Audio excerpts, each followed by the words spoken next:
All right, let's review the blocking stage. This is the first exercise within the second stage. जो second level है उसका उसकी पहली exercise we are doing and we have reached blocking level. ठीक है, तो एक बार हम रिव्यू करते हैं साइड से, फिर हम रिव्यू करेंगे इसको फ्रंट से. Let's play it. Alright, looking fairly good, Fairlie convincing. Mechanics believable लग रहे हैं. It was a simple football kick.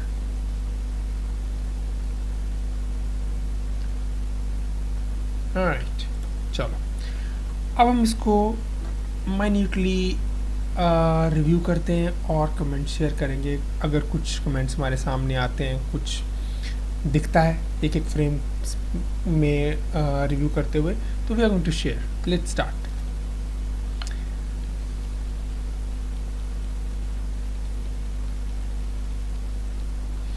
Alright,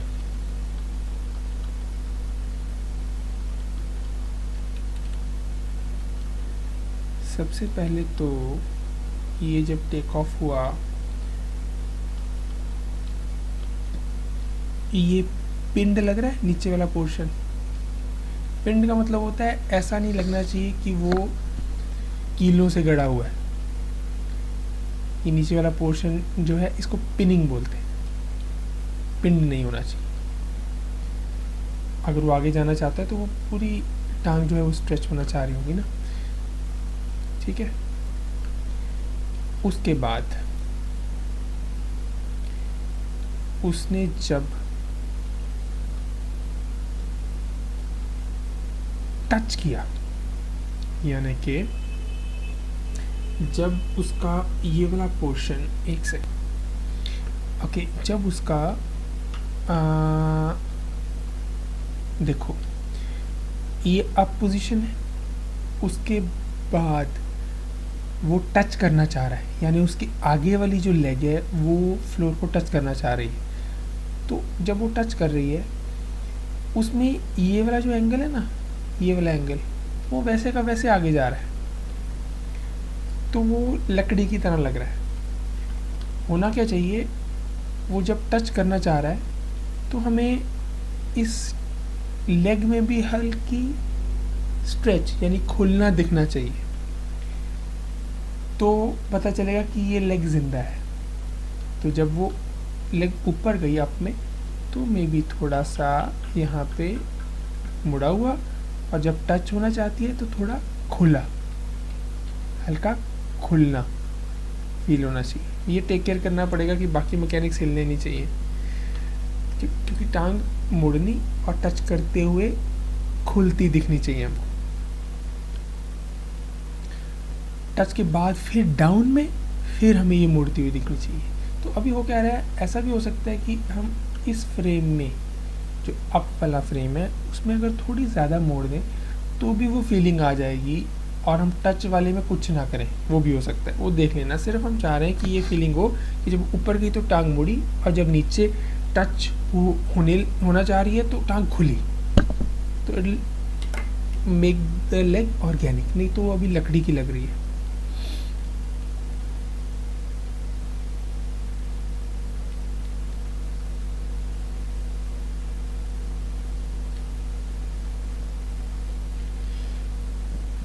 ये जब आगे जा रहा है तो ये जो फुट है ना, ये उठा उठा लग रहा है, नकली लग रहा है. यहाँ पे बड़ा ज़ोर पड़ रहा होगा इसके, जिस तरह से उसने उठाया हुआ है. तो जब वो छोड़ना, ये उठ रहा है, तो there should be a kind of drag feeling. तो हम थोड़ी इसको हाइट और दे देते हैं, कंफर्टेबल भी लगेगा. पाँव ड्रैग होता लगना चाहिए हमें. देख लेना कितना ड्रैग होगा, लेकिन ये बड़ा उठा हुआ लग रहा है, कंफर्टेबल नहीं लग रहा.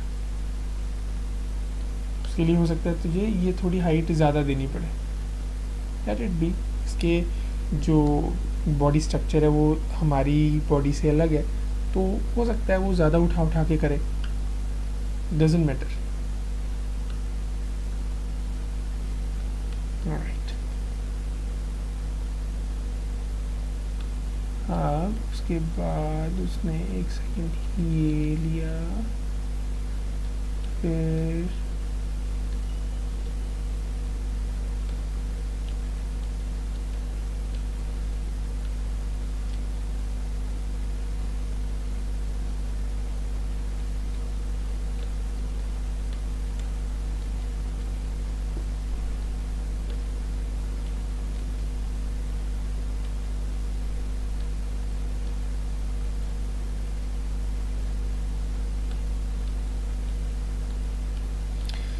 जो इसकी हिप की रोटेशन है ना, वो सामने से रिव्यू करने में मुझे ज़्यादा समझ में आएगी।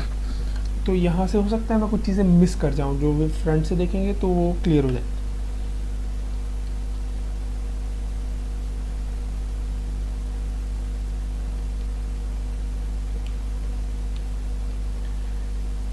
ओके, अब एक तो इन दोनों के बीच में ब्रेकडाउन बना लेना, क्योंकि इन दोनों के बीच में लेग पोजीशन हमें थोड़ा क्लियर हो जानी चाहिए। ओके, अब मुझे ये वाला फ्रेम और ये, इन दोनों में पेल्विस की पोजीशन उतनी सेटिस्फैक्ट्री नहीं लग रही। जिस तरह से वो चार्ज कर रहा था पीछे से, चार्ज करते हुए ये हिट कर रहा था, और यहाँ पे जब आया इसके बाद ये यहाँ थोड़ी तकलीफ में भी लग रहा है। इसको भी फ्रंट से देख के थोड़ा और क्लियर होगा। और इसके बाद में ये थोड़ा सा आगे को चार्ज होना चाहिए था। ये भी वेट जो है वो बहुत पीछे को लग रहा है, तो हमें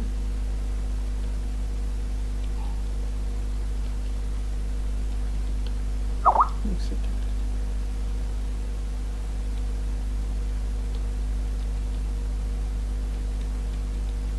ओके, एक तो क्या हुआ कि इसने जब हिट किया, हिट करने के बाद वो यहीं फंसा रह गया। तो ऐसा लगता है कि उसके हिट के बाद उसको थोड़ा आगे को चार्ज होना चाहिए था। ठीक है, इसकी पोजीशनिंग थोड़ी आगे को होगी, आगे को शिफ्ट होगा, क्योंकि उसके बाद ये बहुत अब्रप्ट लग रहा है।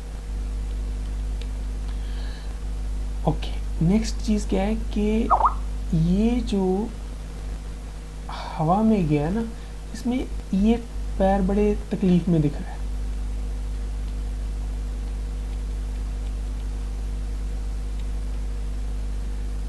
तो इसको हमें थोड़ा नेचुरल करना पड़ेगा। There is something, you can see there is something wrong in this. ये थोड़ा तकलीफ में है।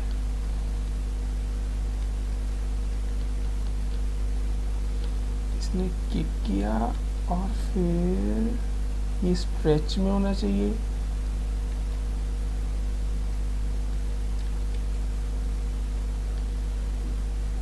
ये इसकी शेप में भी गड़बड़ लग रही है। और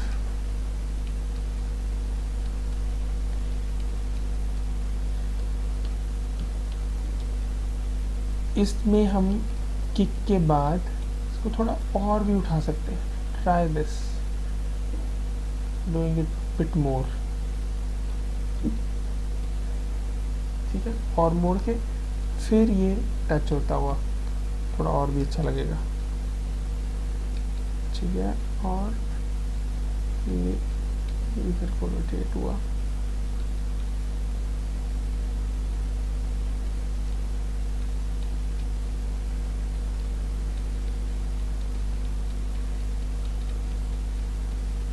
ऑलराइट, चलो अब मैं इसको फ्रंट से देखता हूँ एक बार, फिर हम फाइनलाइज करेंगे कमेंट्स। ऑलराइट, चलो अब इसको हम सामने से देखना स्टार्ट करते हैं।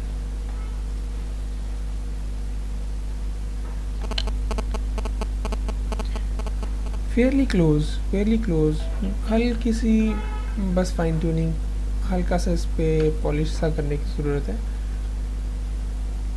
It's good to go with the present state. Okay, चलो फ्रेम बाय फ्रेम देखते हैं। जो बहुत प्रोमिनेंट चीज़ें, आई जस्ट शेयर दैट। इसमें आई डोंट नो वाई ऐसा क्यों लग रहा है कि ये अंदर को मुड़ा हुआ है।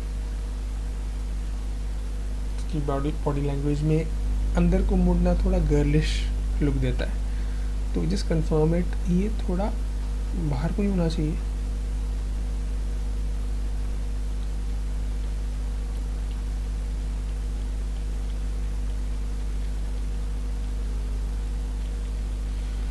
एंड ओके, यहाँ भी हमारा वेट शिफ्ट हुआ इस तरफ, उसने वेट ले लिया।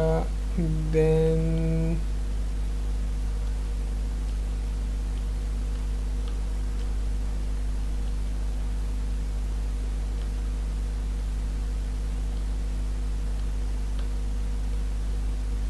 ये वाला वेट शिफ्ट थोड़ा अब्रप्ट लगा मेरे को, यहाँ के बाद ये वाला, क्योंकि इसके बाद इसको थोड़ा कम होने के बाद फिर जब टच हुआ, क्योंकि अभी हवा में है तो इतना वेट शिफ्ट नहीं होगा, टच पे शिफ्ट होना चाहिए, तो इसमें थोड़ा सा बैक रख सकते हैं वापस।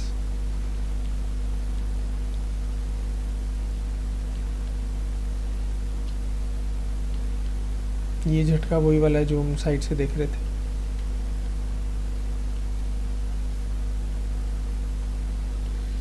यहाँ पे ना ये जो इस ये जो हिप है राइट वाला, इसमें ये जो मूव किया ना, ये थोड़ा अननेचुरल लगा मुझे।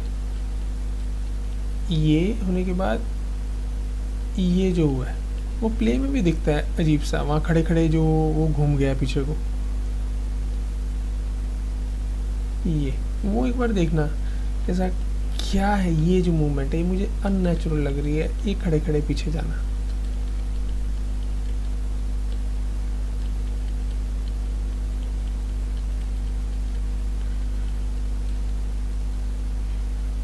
ठीक है, अब एक सेकेंड, ये लास्ट वाले पोज को मैं साइड से देखता हूँ। Let me see the things again from the side.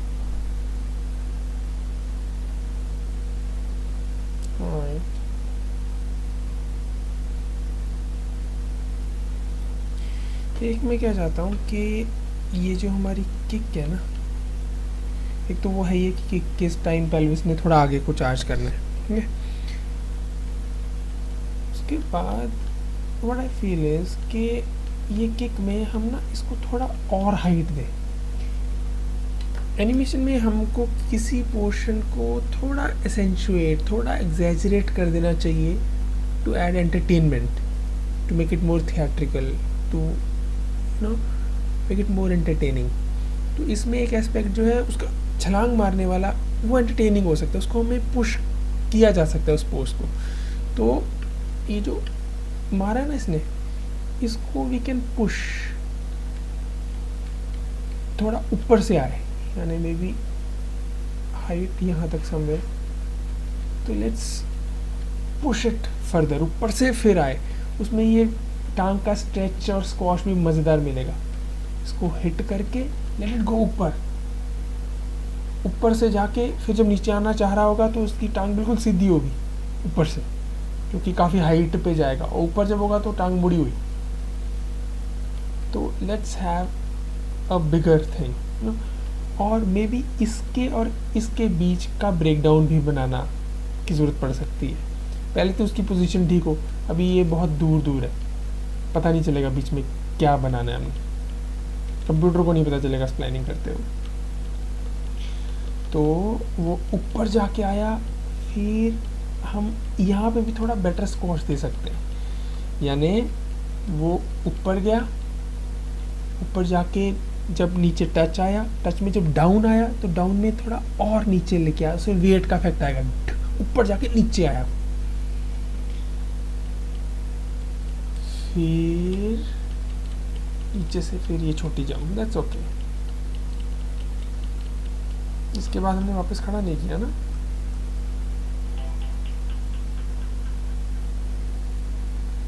चल ठीक है, अगर हमने यहीं रोकना है इट्स ओके।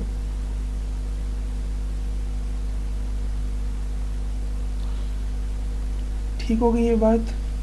अब हम कैमरा एंगल से देखते हैं। ऑलराइट, इस एंगल से अगर हम देखें, एक सेकंड प्ले करके देख, अल्टीमेटली हमको ध्यान रखना है कि जो हम एंगल फाइनल कर रहे हैं ना, तो सारी पॉलिशिंग, सारी पोजेस का फाइनल होना उसी कैमरा एंगल के थ्रू करना है हमने। तो ये वाला जो एंगल है, एक तो मुझे लगता है इसमें हमें कैमरा की हाइट थोड़ी नीचे कर देनी चाहिए, उससे जो कैरेक्टर है ना थोड़ा हीरोइक, थोड़ा बड़ा हो जाता है। अगर हम ऊपर से शूट करें तो कैरेक्टर थोड़ा वो लगता है, निम्न लगता है। तो आई फील कि हमें कैमरे को थोड़ा नीचा कर देना चाहिए, कैमरे की खुद की हाइट नीचे कर देनी चाहिए, उसको घुमा के वो आगे देखे, यानी एज इफ कैमरा जो है वो उसके हिप के लेवल या नी के लेवल या नी से थोड़ा ऊंचा हाइट हो कैमरे की, वहाँ से शूट करें। एक हमें ना इसके हिप में झटके महसूस होते हैं, अगर हम देखें तो देयर आर जर्क्स। ये जो झटके हैं ये हमको रिमूव करने हैं। इसमें जो हमारी ट्रैकिंग की टेक्निक है ना, हम एक एक फ्रेम करके ट्रैक करते हैं कि कोई ऊपर नीचे तो नहीं जा रही ऑब्जेक्ट। रोटेशन में भी वही चीज़ होती है, रोटेशन को भी ध्यान से ट्रैक करो कि वो स्टेप बाय स्टेप जा रही है या ऊपर नीचे जा रही है। तो अभी क्या हो रहा है, वो शायद उसकी मूवमेंट अगर नेक्स्ट फ्रेम करके देखो वो ऐसी है जो अभी ट्रैक्ड नहीं है, तो वो झटका महसूस नहीं होना चाहिए कैमरा एंगल से। वो इसी लेवल पे कर लें, अदरवाइज प्लानिंग में तो करना ही है। अभी जितना का हो सकता है उतना हम कर सकते हैं। झटका फील नहीं होना चाहिए। अब एक कोई पॉइंट लेके ना, फॉर एग्जांपल ये वाला पॉइंट ले लिया, उसको ट्रैक करना शुरू किया कि वो क्यों झटके मार रहा है, तो समझ में आ सकता है, हो सकता है कि हम पेल्विस कुछ शेकी मूव कर रहे हैं या रोटेशन कुछ अब्रप्ट है। कोशिश यही करनी है कि अगर मैं यहाँ प्ले करूँ तो मुझे ज़्यादा झटकेदार, गलत झटकेदार चीज़ें ना लगे।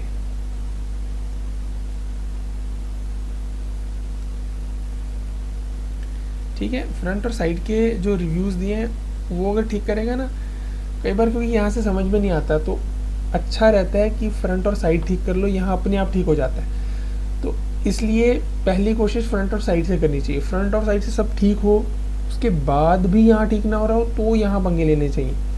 जैसे अभी जो झटके लग रहे हैं ना, मुझे लग रहा है फ्रंट से जो हम डिस्कस किया था कि एकदम से लेफ़्ट से राइट जा रहा है, वो ठीक करने से कुछ चीज़ें ठीक होंगी। बाकी रोटेशन थोड़ी बहुत यहाँ से, जैसे ये कुछ झटकेदार चीज़ लगी मुझे, ये वाली आई डोंट नो इसी का झटका था या किसी और चीज़ का है। हल्का एक झटका फील होता है, यहाँ पे एक फील होता है।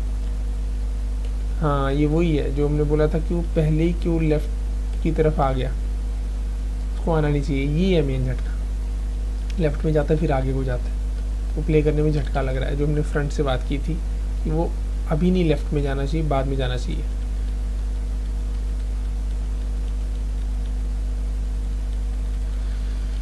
बाकी ठीक है, थोड़ा बहुत ट्रैक करेगा सारे पॉइंट्स को, ये साफ़ सुथरे हो जाएंगे अगर फ्रंट साइड से हमने ठीक कर लिया। और थोड़ा सा उस चीज़ों को पुश करके देख और ब्रेकडाउन में अगर कहीं पे हमने दो एक्सट्रीम्स में 5-6 फ्रेम्स या इससे ज़्यादा गैप दिया हुआ है तो उसके अंदर भी ब्रेकडाउन डालते हैं। यानी 5-6 फ्रेम से ज़्यादा अगर, यानी कि हमें कोशिश करनी है कि कोई भी एक्सट्रीम्स में बीच में 3 से 6 फ्रेम्स का ही गैप हो मोस्टली।